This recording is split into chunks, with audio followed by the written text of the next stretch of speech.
오늘 본문의 말씀은 동방박사들의 예배가 나오고 있습니다. 동방박사들은 아기 예수님의 탄생을 예배하는 자들이 되었습니다. 동방박사들이 아기 예수님을 예배하기 위해서는 먼 여행길을 해야만 했습니다. 2개월에서 4개월간의 여행을 해야만 했습니다. 또 많은 경비가 들어야 하는 여행길이죠. 위험한 여행길입니다. 목숨을 걸어야 하는 여행길이었습니다. 동방박사들이 아기 예수님을 예배할 때 단순한 호기심만으로는 할 수 없는 일인 것이지요. 그들이 믿음을 가졌기 때문에 아기 예수님을 예배하러 온 것입니다. 동방박사들은 하나님의 은혜로 하늘에 왕의 별을 보게 됩니다. 왕의 별을 따라서 예루살렘으로 왔습니다. 헤롯 왕에게 가서 유대인의 왕으로 나신 이가 어디 계시뇨? 경배하러 왔다라고 밝힙니다. 이 말을 들은 헤롯 왕과 유대인들은 소동하게 됩니다. 헤롯 왕은 대제사장과 서기관을 불러서 그리스도가 어디에서 태어나는지 묻습니다.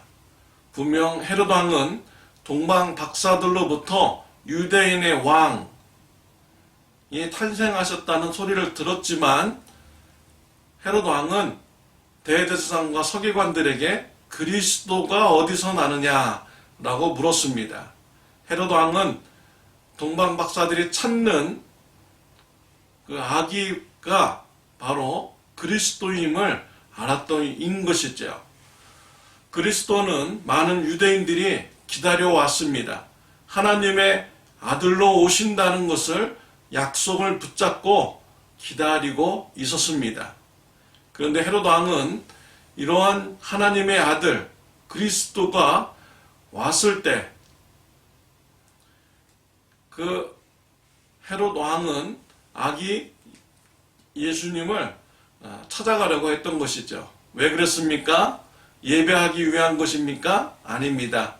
그리스도를 죽이기 위한 것이지요. 정말 헤롯 왕은 무모한 사람입니다. 아주 죄인 중에 죄인이라고 말할 수가 있습니다. 하나님의 아들이 왔음에도 불구하고 죽이려는 아주 흉악한 이런 왕인 것이지요. 우리는 헤롯 왕과 같은 사람이 되는 것을 우리가 주의해야 합니다. 나의 이익을 위해서 다른 사람을 희생시키는 이런 삶을 살아간다면 헤롯 왕과 같은 사람이 될 수가 있는 것이지요. 하나님이 이 땅에 오셔도 자기에게 유익이 되지 않는다면 하나님조차 죽이려는 그런 사람이 되는 것입니다. 5절과 6절 말씀에 보면은 서기관들이 헤롯 왕의 질문에 대답합니다. 이르되 유대 베들레헴이오니 이는 선지자로 이렇게 기록된 바 또 유대 땅 베들레헴아 너는 유대 고을 중에서 가장 작지 아니하도다. 내게서 한 다스린 자가 나와서 내 백성 이스라엘의 목자가 되리라 하였음이니이다 라고 합니다. 대제사장과 서기관들은 그리스도가 베들레헴에서 탄생된다고 알려줍니다.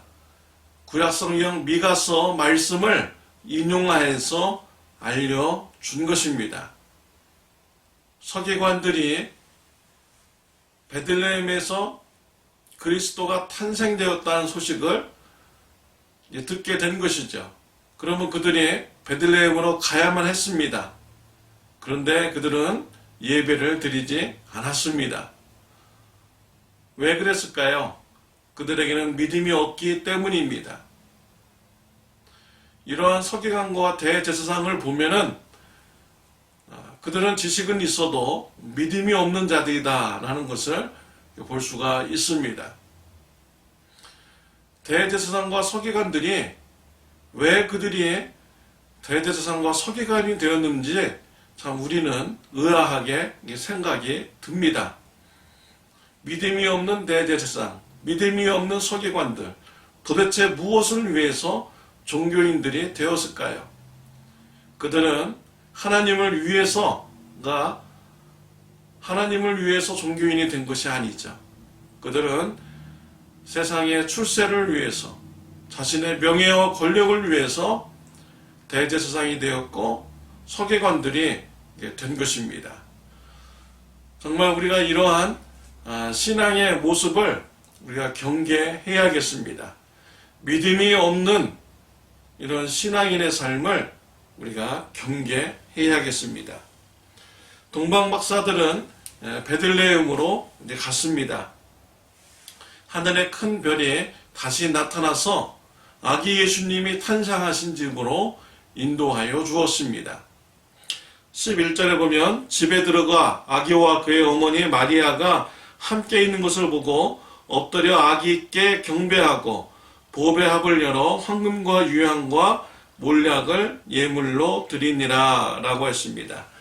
동방박사들은 아기 예수님을 보고 경배하였습니다. 동방박사들이 얼마나 겸손한지를 알 수가 있는 것이죠.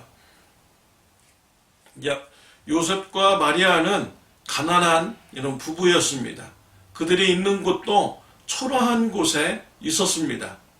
그럼에도 불구하고 동방박사들은 겸손하게 아기 예수님께 예배를 드렸던 것이죠. 하나님이 기뻐하시는 예배를 드리고자 할 때 우리는 겸손한 마음을 가져야 합니다.